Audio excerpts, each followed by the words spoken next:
Hello ladies and gentlemen, and welcome once again to the Highland Reserve.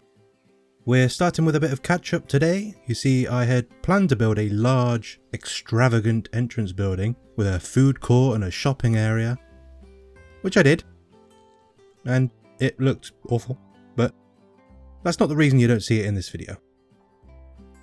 It was so big and so extravagant, in fact, that it looked like a warehouse had been built with a small petting zoo beside it. I was having trouble being creative, so I stopped recording for a bit and just had a play with the shop buildings to see what's new and what could be done there. What we're seeing here is the result of my procrastination. Just a small, quaint little shop built in an old rustic building, probably listed, so we can't destroy it, we can't knock it down.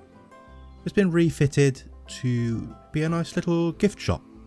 And I really like, I don't know how long this has been out, but it's new to me. I really like this new shop system where you can expand your own shop and have a proper building for it. I also got a bit carried away and built a barn, which is a very simple design.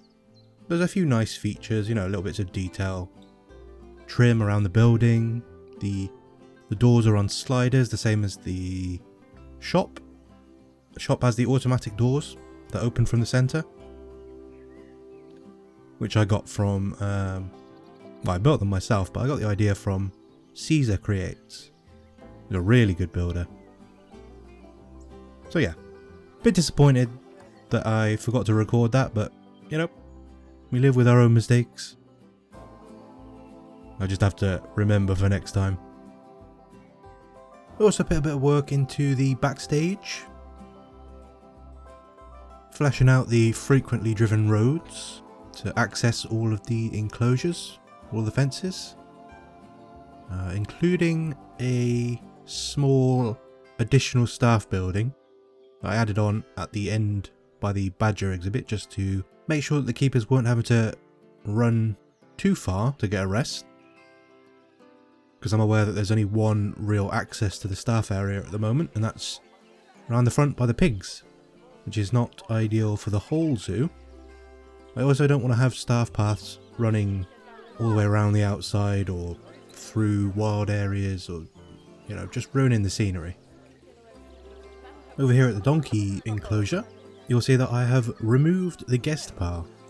That is because, I don't know if it's a bug or this is just something that happens, the guests were leaving the path en masse and flocking pretty much wherever they wanted within the donkey enclosure, into the barn, all over the place, interfering with the animals.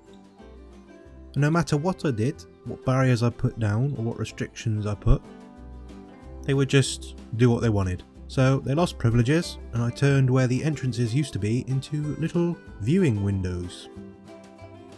And from now on, I shall no longer be letting guests in to play with the animals. They've lost their privileges.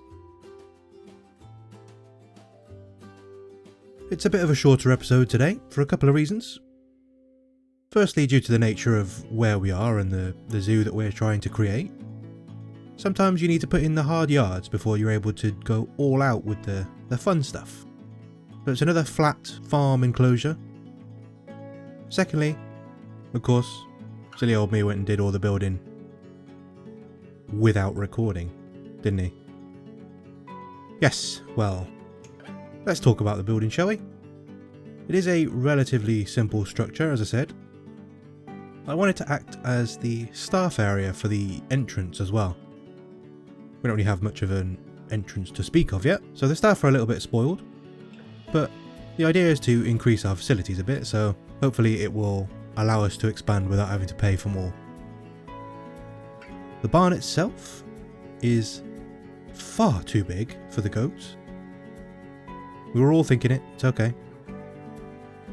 It looks quite nice, I think. Sliding doors, very good, you know. But you could stick maybe 5 goats, one on top of the other, and it could still walk under that door frame without having to limbo. What I will say is, a good farm makes use of what it has, so it's not out of the question that it would be used for goats, but there is something lacking. I think I need to practice working on interiors more. Maybe using references will help that. You know what would be great? I mean, not ethically, but a fun game feature. If they add in the American goat, and when the guests make a loud noise near it, it faints. If you haven't seen those videos of the fainting goats, you should check them out. And don't worry, they aren't actually fainting, it doesn't hurt them. Although it might be stressful, because when startled the muscles all tense up and they topple over. Because their muscles are all tense, they're stiff, like their legs are stiff. So they look like a statue just rolling over. They pop up just fine, happy as anything. The goats are another animal with quite a low coverage need. They don't need a lot of plants in their enclosure. Which is a shame, because that's what gives a lot of the enclosures a lot of life. Especially in a place where you're dealing with flat land and basic sort of exhibits. You rely on the plants and the rocks to give character to an environment. I also don't really know if it makes a lot of sense to have a low coverage for goats. In British farming, or at least, you know, my extensive knowledge from Clarkson's farm, goats are used for land clearance.